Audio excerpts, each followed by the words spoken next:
Femininity. It's a concept that no one agrees on, so I thought that we should talk about it.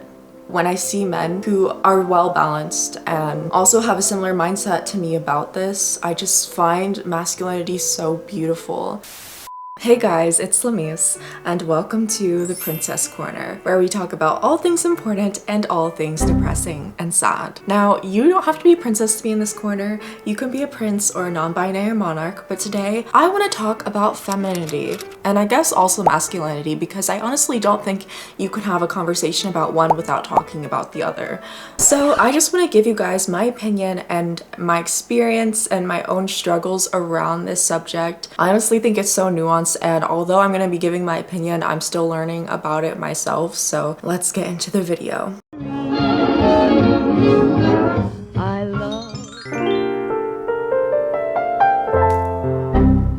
So in all honesty, the reason I'm talking about this today wasn't actually the original plan for this week's video. I had a different video planned and researched, but one of my friends reached out to me recently talking about it and her struggles, and I realized how important this conversation is and how nuanced it is, because I think for a long time growing up, I never felt feminine, and I always felt like I had to work for it and work in order to be perceived feminine. I think being a girl of color, especially when you're in a white community, it's so hard to feel feminine, and it feels like it's something you have to earn, and you have to earn that perception from men, and you want to be seen that way from them. And so I think that for a long time I never even considered myself feminine. I thought it was just like something I would never actually feel. And when I think hard about it, like when I actually think about it, I don't remember when I started to feel like it was just natural and I felt feminine. But there are like certain feelings that I remember having before, I guess,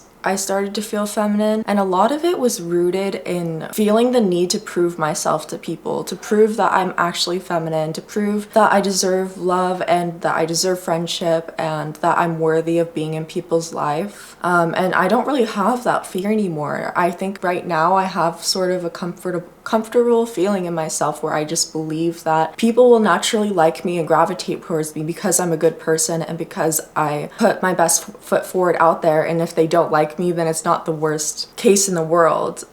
You know, being a woman of color, it adds a whole nother layer to the conversation, and so I think that's how I want to start off this conversation, because I think that there's one recipe for femininity, or that there's one thought process or one way to be feminine. It really depends on your culture. It depends on what actually empowers you, and if you are a woman of color, you are dealing with a lot of extra added cultural differences that make it hard to feel feminine in America. I even think that if you're in a culture that is being hypersexualized, it adds another layer of complexity, because if you don't live up to those standards, you're almost ousted from ever getting the chance to be seen as beautiful or feminine. And like I was saying, as a mixed girl, I struggled with this for so long. I think I used to look a lot more black growing up. I think now that I've gotten older, I look a lot more mixed. A lot of people can't tell my race, but growing up, I think I looked a lot more black, and that was like, you know, through middle and high school. So I really was like kind of bullied for my looks, like having really big hair. At least I'm gonna just speak from my perspective, because I know that other cultures struggle with different stereotypes and everything, and I can't speak to that.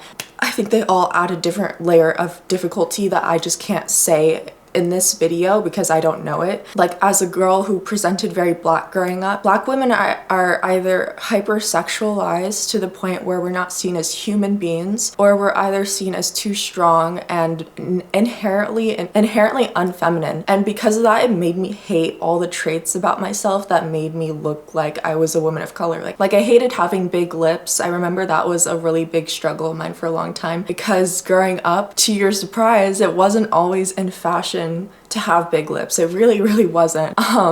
Same with like big hair, like it still really isn't in fashion.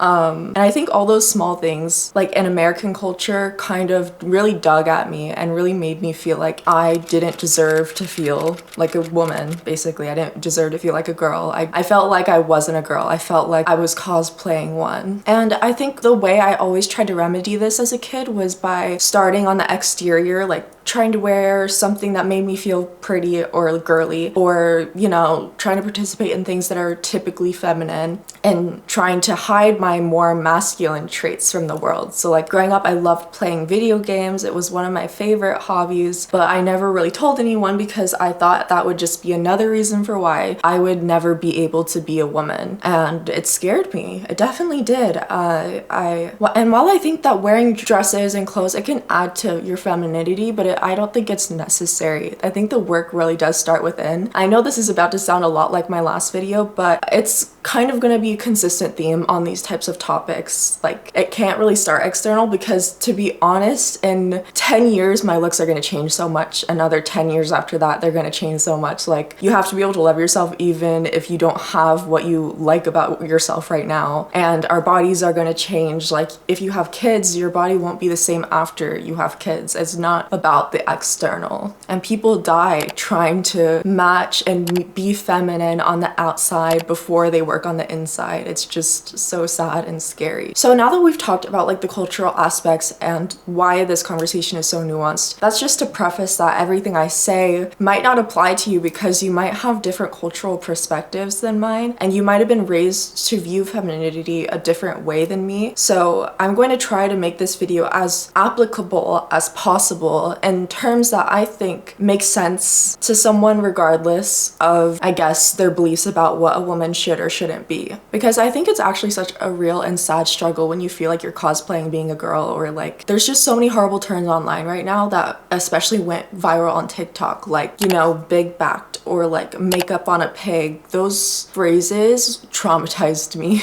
So that's why I really do think that this conversation is so important.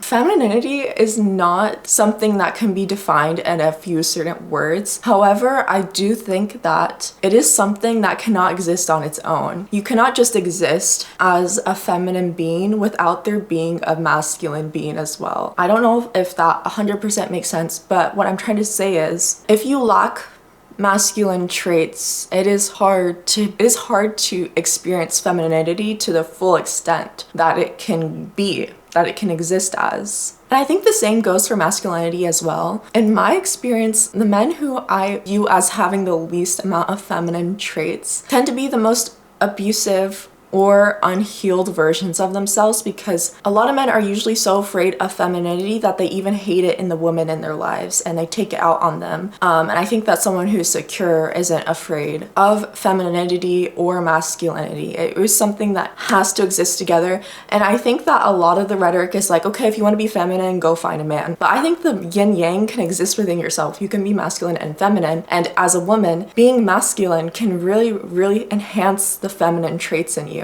Personally, I think that I have a lot of masculine traits, and I didn't always used to have these traits. There's something I've developed, I guess, within the past 2 years. I think I'm a very assertive person. I think I tend to be very logical, and I also think I'm pretty confrontational. I tell people what I think when I think it, and I don't really make myself that digestible. But the big but is that I don't let these traits take over my personality or allow it to control me. The biggest danger you can fall into with masculine traits for anyone, regardless of your gender, is using it as a hard shell to protect yourself, because what that does is it actually does the opposite. It doesn't end up protecting you. That shell is pretty, what's the word? It's pretty superficial, because when you're that hardened and that closed off and that scared of being hurt, the second something wrong does go happen, it feels like the end of the world, because you made it your entire personality that you're going to protect yourself and be hardened and be angry. And then when something is able to get past your protective measures, it feels like life changing and life altering. And I'm telling you that because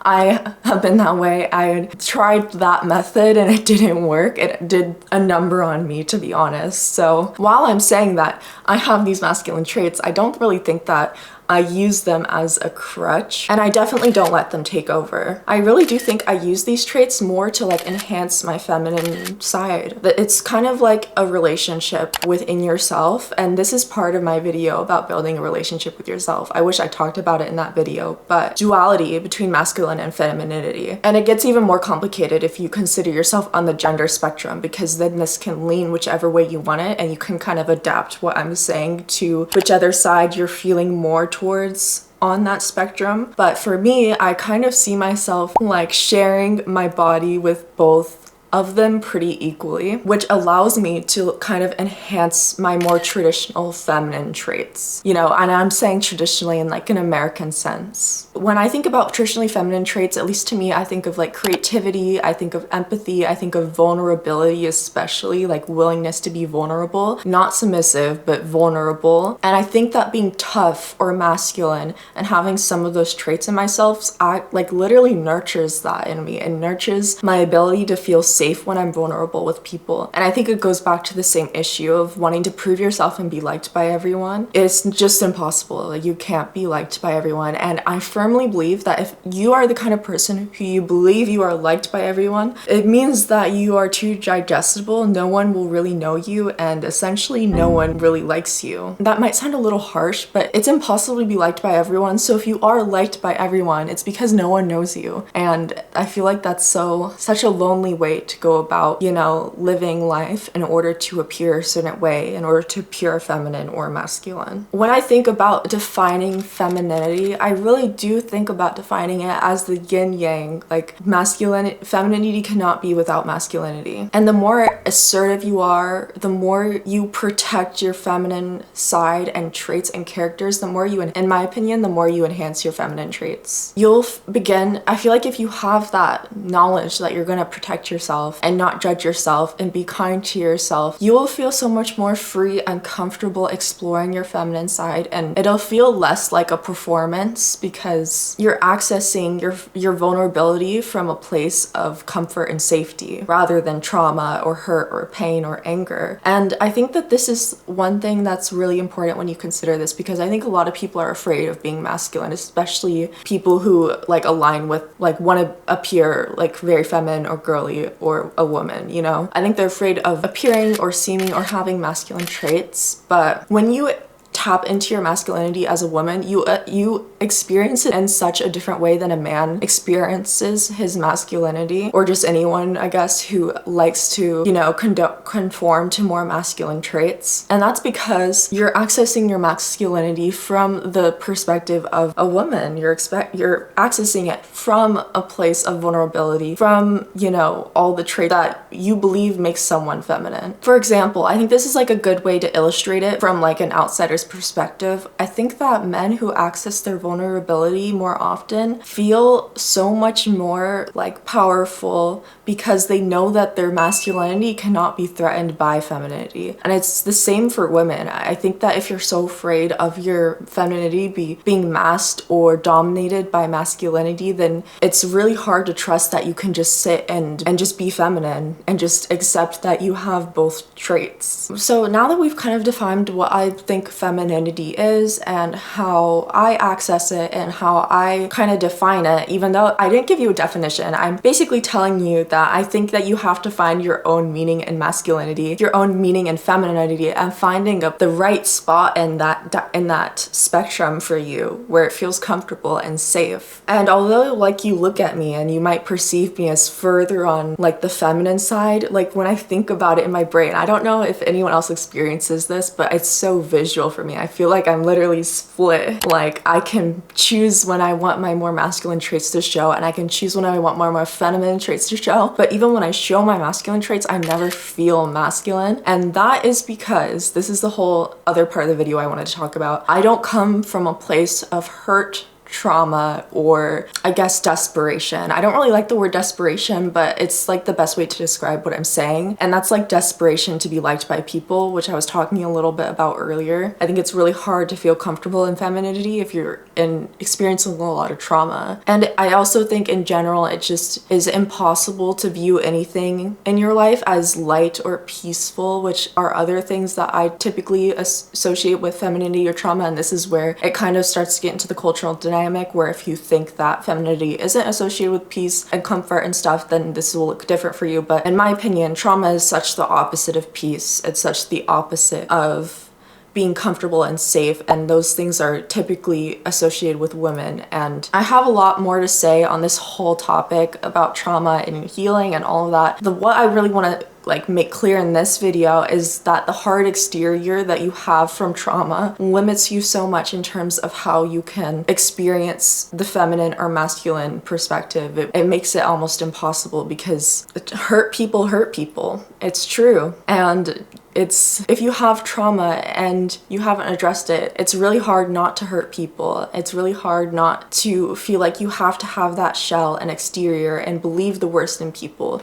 Even if you aren't saying bad things to people, you still might be believing the worst in people and believing that they're going to hurt you eventually, and it's still so harmful. So I'm gonna leave it at that for this. I just don't want to go off too far into a tangent about trauma. I think it's a part of the conversation because it's a part of every conversation when it comes to finding who you are and exploring that person and developing into the person you want to be. So I just wanted to put that in there. But the last really important thing I guess I want to touch on in this video is confidence. And I know I also recently posted a video about confidence, but I'm going to talk about it in a different context here because honestly right now we live in a time where being a masculine is favored, especially at the workplace. It's favored in the office, and if you're a woman and you don't dress masculine, you won't be taken seriously. You likely will be pretty shamed for it, and the only time I've really seen femininity praised is online. Like in real life, if I go out to this grocery store wearing a beautiful dress, or like if I went out wearing this crown, I think that I would honestly be laughed at. Like laughed out of my office, you know, like I would be laughed out of my classes.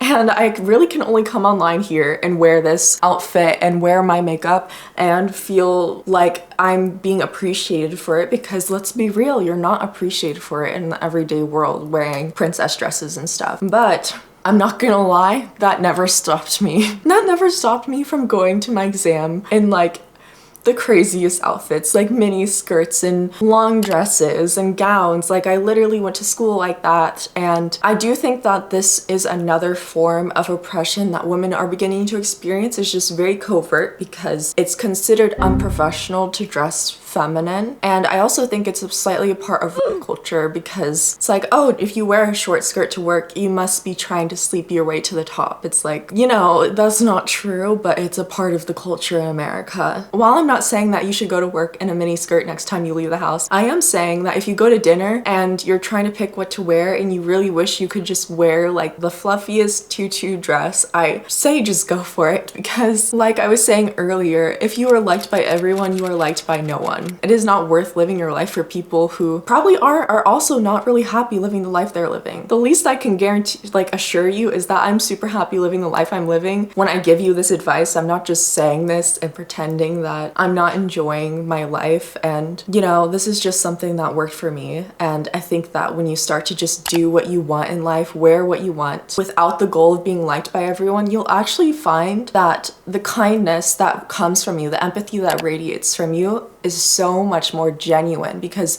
it stops coming from a place of I need to be liked, I need to be loved, I need to be enough for people, and it starts to come from a place of I want to be nice to people, I want them to feel warm when they're with me, I want them to feel safe when they're with me. It's such a different mindset and perspective when I think about how I used to be nice to people because I wanted to be liked versus now where I'm nice to people because I want them to feel safe and valued. It just is mind-blowing that I had friends back then, to be honest. Like I think that, you know, a lot of insecurities are slightly projection, at least they were for me, where I was so insecure that my friends were going to be fake or leave me or wouldn't like me, and I think it was a little projection because I didn't like myself either, so I just assumed that other people wouldn't like me, and that was how I was living my life. Now, on the subject of femininity, why do I think this is a huge part of femininity? It's because that women, and I guess just, you know, the feminine aura, it is such a powerful force that comes from just being who you are. You are a woman, you are feminine. It is not something that some women have and some women don't have. As a woman, you are feminine. That's something you can claim whenever you want to. It's not like it's out of your reach and that you can't access it. Although when I was a kid, I used to truly believe I was never going to ever feel that way. Like I would look at so many of the girls in my school and be like, how are they so effortlessly and naturally naturally feminine, and I don't have a good answer for why I think some people have it easier than others. I just know that it took me a long time to actually take it and have it as my own and realize it's not something someone can take from you or give to you. It's really something that you just have to find within yourself and, you know, work out and balance it, balancing your femininity with your masculine traits. I think another easy trap to fall in with this is that, oh, if I start to like who I am, if I start to be feminine and I start to feel comfortable, does that mean I'm limiting my potential? You know, I think that I used my depression as kind of a blanket for a while because I was like, well, I'm depressed, but at least I'm self-aware. At least I am not hurting people. At least I'm constantly growing. I'm suffering, but I'm not a bad person. And I think I was using that as an excuse. It's hard because it is comfortable being depressed. It is comfortable hating yourself. And the reason it's comfortable is, you know, for a few reasons. You get the comfort of knowing that you're self-aware, knowing that no one can be worse to you than yourself. But this goes back to the false hardened exterior where you start to kind of project these thoughts into people and believe that other people just think this way about you. I really don't think that. I know it's just like kind of one in ear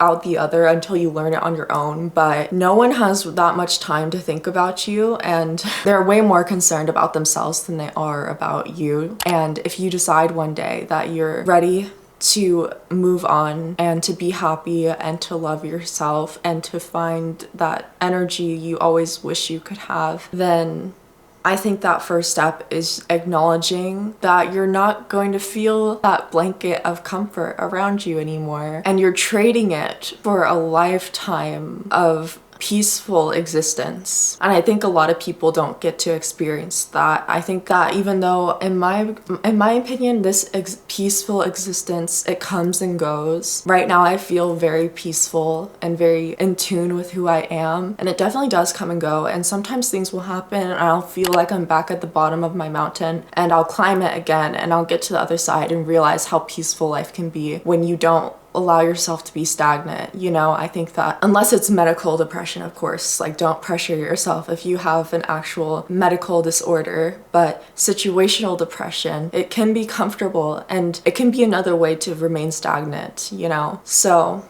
I would just consider the trade-off if you're feeling really afraid or if you feel like femininity is inaccessible to you. I think it's just about giving it a chance, because what's the worst thing that could happen if you try and it doesn't happen versus what's the best thing that could happen and you try and it does happen. So to wrap up today's video, while I think that femininity and masculinity, there's no rigid step-by-step recipe to be that way. It is about finding what empowers you and kind of addressing things in your life that are preventing it. For me, it was that I didn't like myself. I was super unconfident, and I also avoided masculinity at all costs, to the point where if I had like arm hair, I would want to shave all of it off because I did not want to be associated with masculinity at all. And I think I even resented the men in my life for being masculine. I think men do the same. And now when I see men who are well balanced and also have a similar mindset to me about this, I just find masculinity so beautiful. And I'm so happy that it's a part of my person and a part of my being and a part of my femininity. I almost think that it makes me value the men in my life even more so. I just want to end this video off just first of all saying, like, please just be kind to yourself. It makes me so sad to hear how people talk about themselves and talk to themselves, because I remember how it feels when you are talking to yourself that way. It's kind of such a dark place. And it's hard to see anything as accessible when you're in that mindset. And I also want you to know that it's not dramatic to say that you feel like you don't deserve to be loved, or that you don't feel pretty, or that you don't feel feminine, or that you don't feel masculine, because I think it's something we all struggle with, and I don't even really have it fully figured out, you know? I think everyone sometimes struggles to feel like they deserve love and deserve to be happy in their life, but no one can really tell you that. No one can give that to you. With a lot of things, you have to give it to yourself or find it for yourself. So if you take away anything from this video, I just hope that you realize that as a woman, as a man, as anyone in between the spectrum, you exist as you exist within the energy that you already want to be in, it's just about finding that balance and really accepting both of them as a part of who you are. And the last thing I want to say too is to not be so afraid about being alone. I'm not going to say it's easy because it really isn't easy to be alone, but I've been alone before for a long time. I feel like I was alone for a long time, you know? Like, I think I had people in my life, but like genuinely I spent a lot of time alone. And I'm not gonna say it's easy, but on the other side, I do feel like I am way less scared of that. I'm way less scared of being alone or feeling alone because I know that I have myself. I'm gonna be there to protect myself. In my aloneness, I found so much beauty and I found the people I love today. I don't think I would have if I wasn't alone. Like, I'm a different person after that. So if you give up, you know, needing to control the friends that you have in your life, needing to feel loved and needing to feel liked, eventually you'll find that you just are loved, you just are liked, you just are enough, and you just are masculine or feminine, and it's not something you have to chase.